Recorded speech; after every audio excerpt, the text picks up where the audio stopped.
सबसे खराब हालत है ना भाई। देश आज़ाद हो गया है, 77 साल हो चुके हैं, लेकिन सरकारें आ रही है और सरकारें जा रही है, मुसलमानों के हाथ खाली है ना, ये बात सही है। और आज हम देश में 20 करोड़ मुसलमान हैं, बावजूद इसके आज जो हालात बने हैं क्यों है कि सरकारों पे हमारी पकड़ नहीं है। आज सरकारें आती है, पार्टियां बदलते रहती, सरकारें बदलते रहती, लेकिन वही लोगों के फायदे हो रहे हैं जो आज़ादी के बाद से जो लोग फ़ायदा उठाना है वही उठा रहे हैं, है ना भाई। आप समझ सकते हैं कौन से लोग फ़ायदा उठा रहे हैं। कुछ समाज तो देश के अंदर आज़ादी के बाद एकदम निचले स्तर पे था, कमज़ोर हालात में था, उनको भी रिजर्वेशन मिला तो वो भी टॉप लेवल पे चले गए, बड़े बड़े कुर्सियों पर बैठे हुए और कामयाब हो रहे हो। और हम जो है बटे हुए होने की वजह से हमारी सरकारों पे पकड़ नहीं रही थी, और सरकारों पे पकड़ नहीं रहने की वजह से मौजूदा हालात है ना भाई, ये बात सच्चाई है। अब हमको इसमें क्या करना है, एक नई तंजीम काम कर रही है, राष्ट्रीय जनहित मोर्चा, जिसका वाहिद मकसद है मुसलमानों को कामयाब करना, मुसलमानों को सरकारी नौकरियों में रिजर्वेशन मिलना चाहिए। और जो देश के अंदर आए दिन जो जातिवाद के जो मुद्दे उठते हैं, वैसे आज देश में एक ही मुद्दा है जो है वो जो सर्वे वगैरह हो रहा है, वो सर्वे को लेकर के जात भेद पैदा होता, और उसमें तकलीफ किसको है भाई, सिर्फ मुसलमानों को है, बाकी किसी को भी नहीं है। और ये मुद्दा ज़बरदस्ती का उठाया जा रहा है। 1991 में नरसिम्हा सरकार ने एक कायदा बनाया था कि आज़ादी के पहले जो भी मंदिर मस्जिद धर्म स्थल थे जैसे थे वैसे ही रहेंगे, उसके बारे में कोई अगर इशू भी लाता है तो उसको 2 साल की सज़ा है।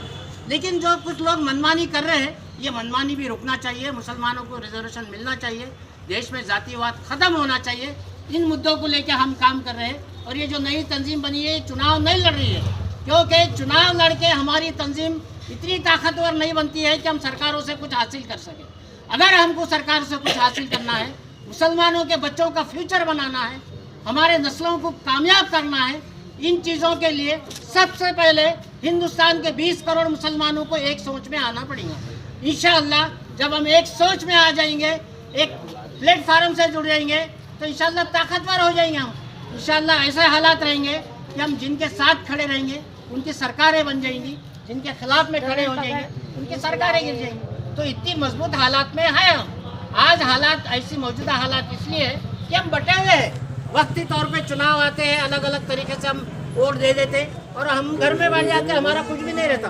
जो लोग राज करना है, जो लोग फ़ायदा उठाना है, वही लोग मुसलसल करते आ रहे हैं और उन्हीं के फ़ायदे हो रहे हैं। अब हमको अगर फ़ायदा उठाना है मेरे भाई, तो हमको सबसे पहले 20 करोड़ मुसलमानों को हम जोड़ने की कोशिश कर रही है। ये तंजीम का वाहिद मकसद है मुसलमानों को कामयाब करना।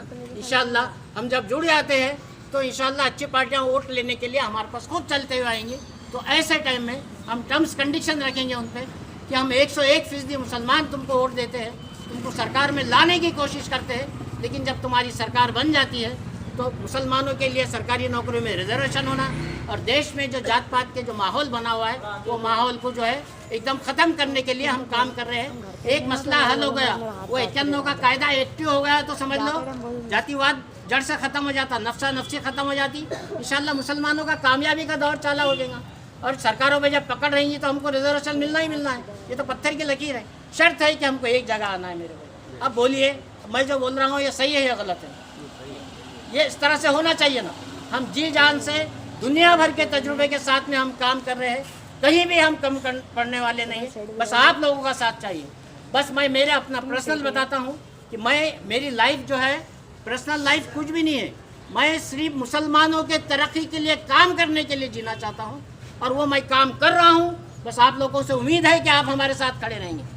2-4 आमदार या खासदार चुन के आने से कुछ भी नहीं होता।